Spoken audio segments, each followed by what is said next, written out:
Hello everyone, and welcome back to the channel. Today, we're diving into a world of vibrant color, buzzing energy, and iconic design. We're talking about something you've all seen, something that has lit up our cityscapes for over a century: neon lights. From the dazzling signs of Las Vegas to the moody glow in a film noir classic, neon has a story to tell. But have you ever wondered how it works? Or where it even came from? Ho, ho, ho! Stick around because we're about to illuminate the fascinating history and science behind this glowing art form. So, let's start at the beginning.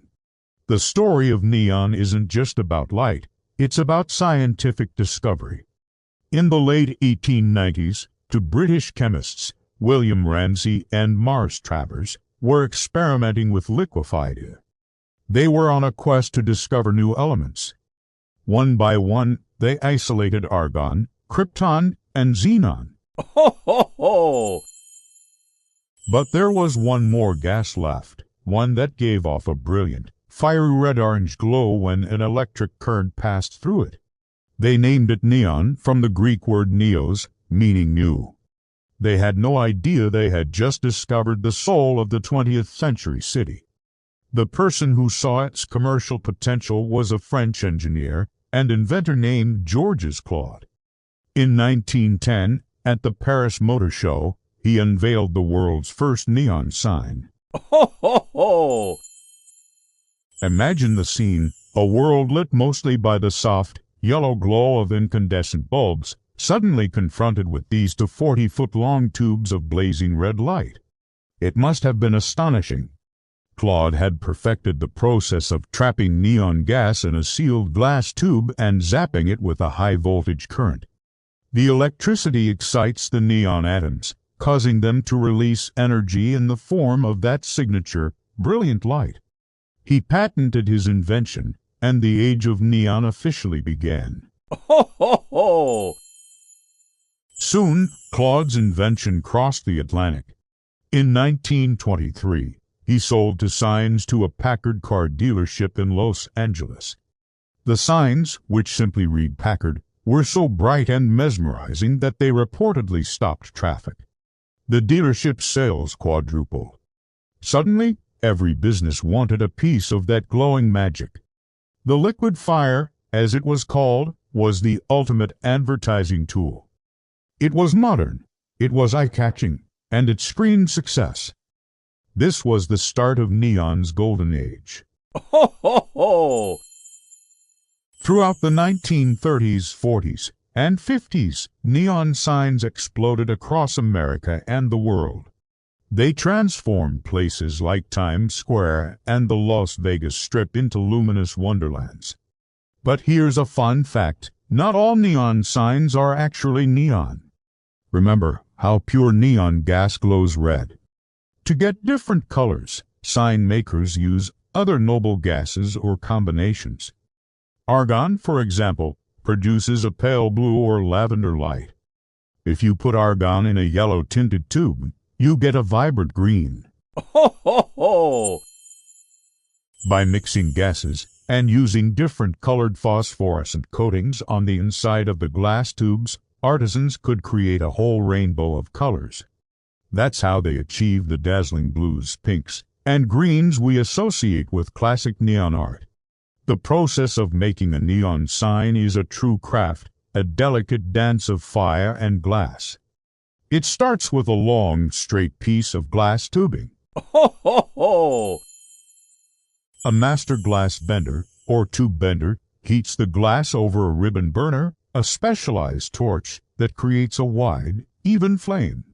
With incredible skill and precision, they bend and shape the softening glass into letters, shapes, and intricate designs, following a pattern laid out on a workbench. It's a physically demanding job that requires years of practice to master. Each curve and each letter is bent by hand. It's a testament to human skill and artistry. Ho, ho, ho! Once the tube is bent into the desired shape, electrodes are melted onto each end. Then comes the most crucial part: a machine called a bombarder is attached. It vacuums all the air and impurities out of the tube while simultaneously heating the glass to a very high temperature to drive out any remaining contaminants. This step is vital because any impurity inside the tube will interfere with the glow. After it cools, the tube is filled with a small, precise amount of purified neon or argon gas. Ho, ho, ho! The tube is then sealed, and it's ready to be wired up to a high-voltage transformer. When the power is turned on, the gas inside ionizes, and the sign comes to life with that iconic, steady glow. However, by the 1960s and 70s, neon's popularity began to wane.